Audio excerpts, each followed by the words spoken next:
2 లక్షల ఉద్యోగాల భర్తీకి సంబంధించిన ప్రకటన విడుదల చేయాలని డిమాండ్ చేశారు ఆర్ కృష్ణయ్య.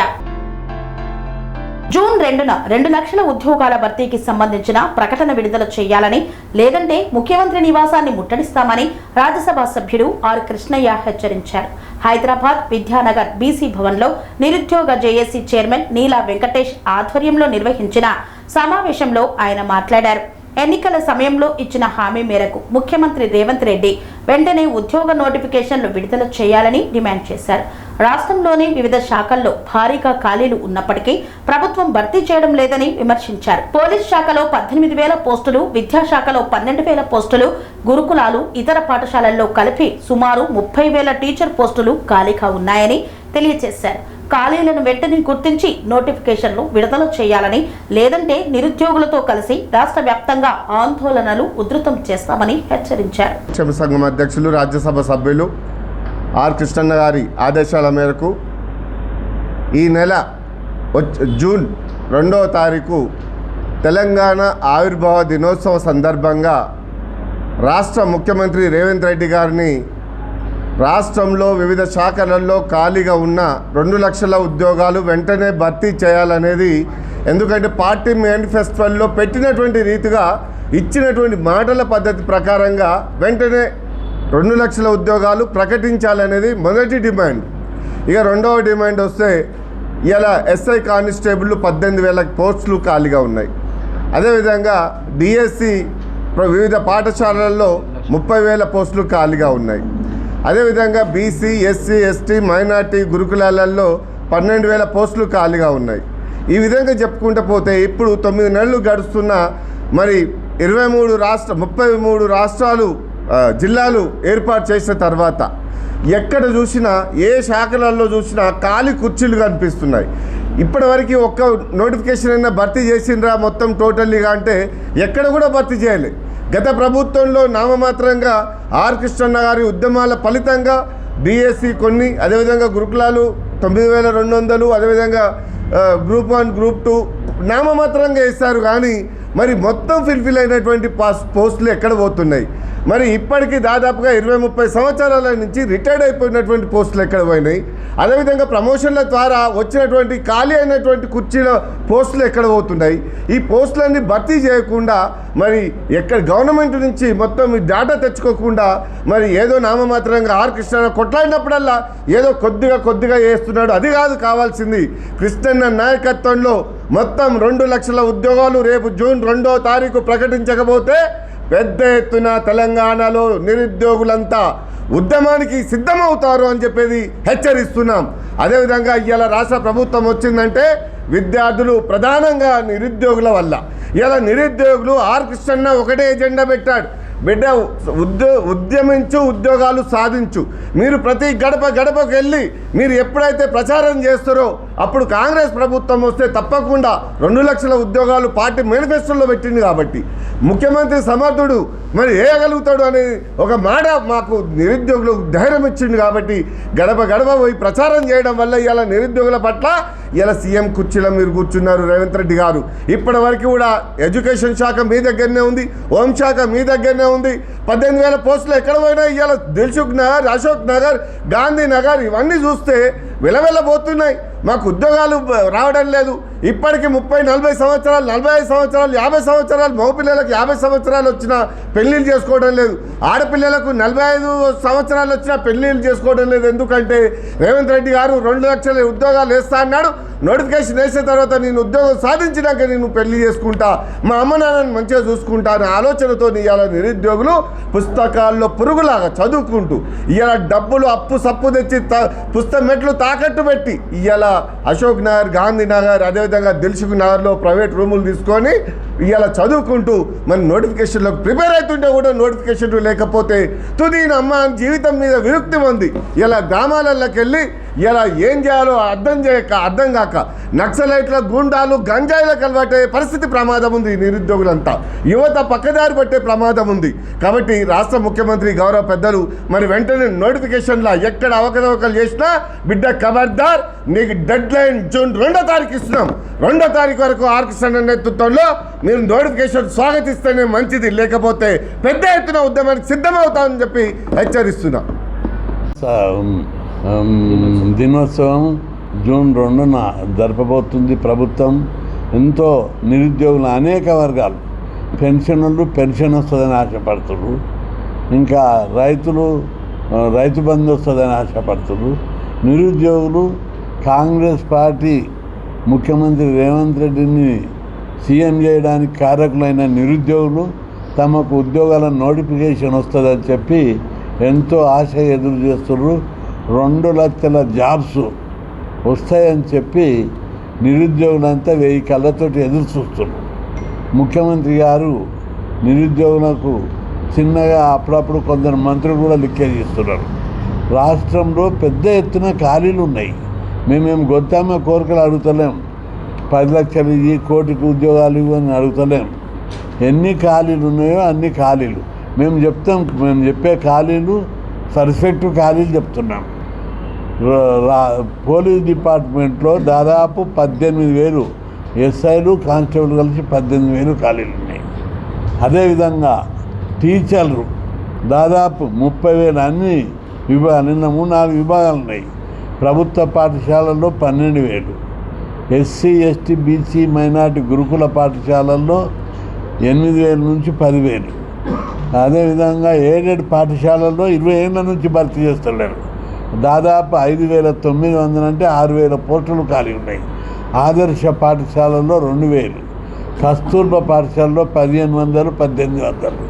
ఇట్లా మొత్తం దాదాపు 30,000కు పైగా టీచర్ పోస్టులు ఖాళీ ఉన్నాయి.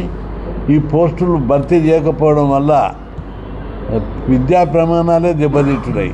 గెస్ట్ టీచర్ అని, పార్ట్ టైం టీచర్ అని, అవర్లీ టీచర్ అని విద్యా వ్యవస్థను భ్రష్టు పట్టిస్తున్నారు. ఎక్కడైనా అవర్ బేస్డ్ టీచర్లు ఉంటాయి, ఎక్కడైనా పార్ట్ టైం టీచర్లు ఉంటాయి. నీకు టీచర్ పోస్ట్ భర్తీ చేస్తే కేంద్ర ప్రభుత్వం కొంత భరించేటివి ఉన్నాయి, రాష్ట్ర ప్రభుత్వం కొంత భరించేది ఉంది. కాబట్టి చాలా వేకెన్సీలు ఉన్నాయి. టీచర్ పోస్ట్ అనేది విద్యా వైద్యం అనేది రాజ్యాంగబద్ధమైన హక్కు. కాబట్టి ప్రభుత్వం వెంటనే ఈ పోస్టులు భర్తీ చేయడానికి చర్యలు తీసుకోవాలని చెప్పి నేను డిమాండ్ చేస్తున్నాను. 3వ డిమాండ్, గ్రూప్ 1లో దాదాపు 1,600 వేకెన్సీలు ఖాళీ ఉన్నాయి. గ్రూప్ 2లో 3,000 వేకెన్సీలు ఖాళీలు ఉన్నాయి. గ్రూప్ 4లో 10,000 వరకు, గ్రూప్ 4 గ్రూప్ 3 కలిసి 10,000 వరకు ఖాళీ ఉన్నాయి. ఇవి ఎట్లా ఖాళీ ఉన్నాయి అనేది కూడా నేను సమాజంకి తెలవాలి, ప్రభుత్వానికి తెలవాలి. మీ ఆఫీసర్లు నీ భయానికి ఏం చెప్తలేరు.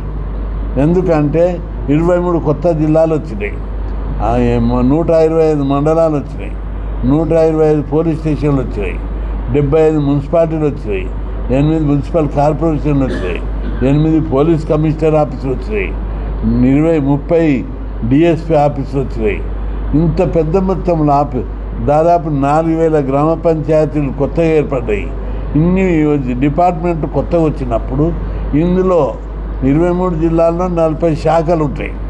40 శాఖలలో అన్ని డిపార్ట్మెంట్లలో గ్రూప్ 1, గ్రూప్ 2, గ్రూప్ 3, గ్రూప్ 4 పోస్టులు పెద్ద ఎత్తున ఖాళీ ఉన్నాయి. ప్రభుత్వంలో ఒక వర్షం చెప్తున్నారు ఇన్ని వేకెన్సీలు మాత్రం లేవని. నేను ఒకటి సవాల్ చేస్తున్నా, వేకెన్సీలు ఖాళీ లేకపోతే అవుట్సోర్సింగ్లో ఎంతమంది పనిచేస్తున్నారు, కాంట్రాక్టులో ఎంతమంది పనిచేస్తున్నారు? వేకెన్సీ లేకపోతే వాళ్ళు ఎక్కడ ఎందుకు పనిచేస్తున్నారు, కాంట్రాక్టులు ఎందుకు పనిచేస్తున్నారు? కాబట్టి దాదాపు మన లెక్క తీస్తే స్టేట్ గవర్నమెంట్ పరిధిలో 4,96,000 మంది కాంట్రాక్టు అవుట్సోర్సింగ్ ఉద్యోగులు పనిచేస్తున్నారు. కాబట్టి 2 లక్షలకు పైగానే ఉద్యోగ ఖాళీలు ఉన్నాయి. మనకు మీ లెక్కలే చెప్తున్నాయి. మీరు శ్వేతపత్రమి అవుట్సోర్సింగ్ కాంట్రాక్టర్లకు నెలకు ఎంతమంది జీతాలు ఇస్తున్నామని లెక్క తీస్తే 4,96,000 మందికి ఇస్తున్నారు. వేకెన్సీలు వాళ్ళు ఎందుకు పనిచేస్తారు? ప్రభుత్వ యంత్రాంగం పర్మనెంట్ ఉద్యోగులు ఉన్నప్పుడే మంచిగా సమర్థవంతంగా అభివృద్ధి సంక్షేమ కార్యక్రమం అమలుకి. కాంట్రాక్టు అవుట్సోర్సింగ్ వల్ల అకౌంటబిలిటీ ఉండదు, బాధ్యత ఉండదు, ఉద్యోగ భద్రత లేకపోవడం వల్ల బాధ్యతాయుతంగా పనిచేయరు. కాబట్టి ప్రభుత్వ యంత్రాంగం పర్మనెంట్ ఉద్యోగము, శాశ్వత ఉద్యోగులు ఉండాలని చెప్పి ఈ సందర్భంగా నేను ప్రభుత్వాన్ని డిమాండ్ చేస్తున్నాను. యూనివర్సిటీలు 14 ఉన్నాయి.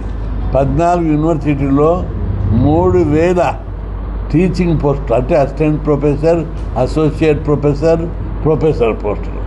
ఉస్మానియా యూనివర్సిటీలో ఒక్క ప్రొఫెసర్ లేడు. చాలా యూనివర్సిటీల్లో ఒక్క ప్రొఫెసర్ లేకుండా యూనివర్సిటీలు నడుస్తే ఏ విధంగా యూనివర్సిటీలు అనిపించుకుంటాయి? కాలేజీలను, యూనివర్సిటీల స్థాయిని డిగ్రీ కాలేజ్ స్థాయికి దిగజార్చారు. డిగ్రీ కాలేజీలను జూనియర్ కాలేజీల స్థాయికి దిగజార్చారు. కాబట్టి ప్రభుత్వం వెంటనే చూసి నేర్చుకోవాలి. పక్క రాష్ట్రమైన ఆంధ్రప్రదేశ్లో చంద్రబాబు గారు యూనివర్సిటీలో పోస్టులు నోటిఫికేషన్ వేశారు, టీచర్లకు నోటిఫికేషన్ వేశారు, అదేవిధంగా గ్రూప్ 1 3 సార్లు వేశారు. పక్క రాష్ట్రాన్ని చూసేనే నేర్చుకో. ఉద్యోగాలు కాదు భర్తీ చేయవలసింది, రాజకీయ నిరుద్యోగులు కాదు భర్తీ చేయవలసింది, చదువుకున్న ఉద్యోగులను భర్తీ చేయాలని చెప్పి నేను ప్రభుత్వాన్ని రేవంత్ రెడ్డికి సలహా ఇస్తున్నా. నాకు వ్యతిరేకంగా వస్తున్నారు. ఎన్నో మంచి పనులు చేస్తున్నావు. భూములు కబ్జా పెట్టడం మంచి పనులా? ఎన్ని భూములు ఉన్నాయో ఒక ఆయన మొన్న తెచ్చి లెక్క పెట్టిడు. 22 రకాల భూములను స్వాహా చేస్తున్నారు. ప్రభుత్వ భూములు వదిలిపెడతలేరు, డిఫెన్స్ భూములు వదలలేరు, ఫ్రీడమ్ ఫైటర్ భూములు, ఇనాం భూములు వదిలిపెడతలేరు, ఫ్రీడమ్ ఫైటర్ భూములు వదిలితలేరు, లావణి పట్టాలు వదులుతలేరు, అదేవిధంగా కంటోన్మెంట్ భూములు వదులుతలేరు, రైల్వే భూములు వదులుతలేరు, భూదాన్ భూములు వదులుతలేరు. ఏ భూములను కూడా వదలకుండా అంతా అక్కడ పోయారు.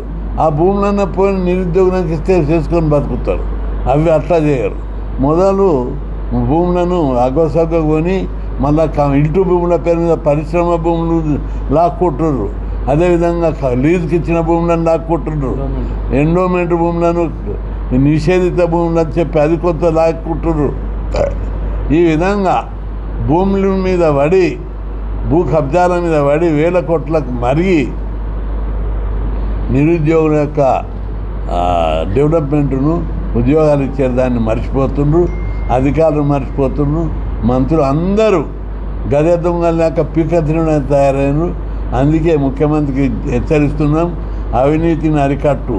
ఒక 12 మంది ఐఏఎస్ ఆఫీసర్లు తప్ప చాలామంది కరప్షన్కి ఎగబడ్డారు. సీనియర్లు 100 కోట్లకి ఎగబడ్డారు.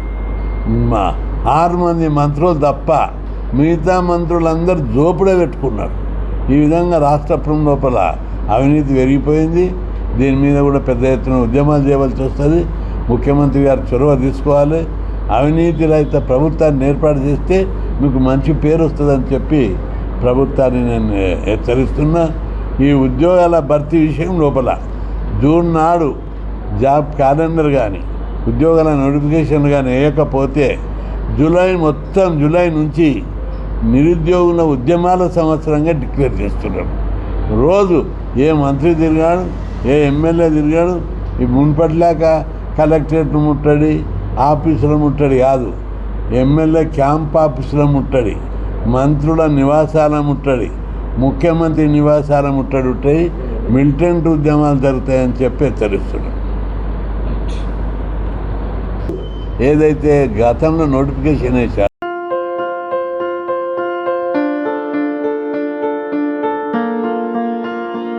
సంస్కృతి, సంప్రదాయం, ప్రేమ, ఆప్యాయత, రాజసం ఉట్టిపడే వేడుకలకు అనువైన ప్రదేశం MLN కన్వెన్షన్ హాల్. కని విని ఎరుగని రీతిలో జరిగే మీ ఇంటి కళ్యాణ వైభోగానికి అందమైన కళ్యాణ వేదిక MLN convention hall. MLN convention hall ప్రత్యేకతలు: సువిశాలమైన wedding halls, centralise AC banquet hall మరియు విశాలమైన డైనింగ్ హాల్, వధువరుల కోసం ప్రత్యేక AC మరియు నాన్ AC గదులు, నక్షత్రాల వెలుగులో పచ్చని పచ్చికపై పార్టీల కోసం అనువైన గార్డెన్. MLN కన్వెన్షన్ లో CCTV పర్యవేక్షణతో పూర్తి భద్రత. 2000 వాహనాలు పార్కు చేసేందుకు సువిశాల పార్కింగ్ సౌకర్యం.